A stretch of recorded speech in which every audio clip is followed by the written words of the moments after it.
कार्तिकी एकादशी आणि आपण हिला देव उठवणी एकादशी असे सुद्धा म्हणतो।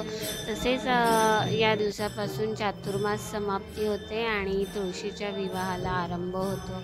तर आज आली मी मंदिरात, विठ्ठल मंदिरामध्ये दर्शन घेण्यासाठी।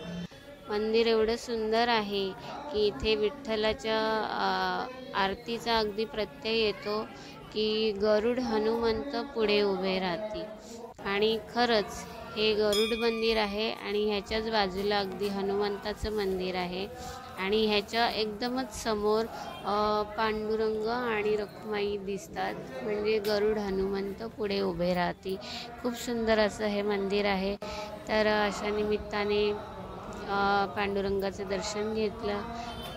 या एकादशीच्या तुम्हाला सर्वांना खूप खूप शुभेच्छा आणि व्हिडिओला लाईक करा, शेअर करा, सबस्क्राईब करायला विसरू नका।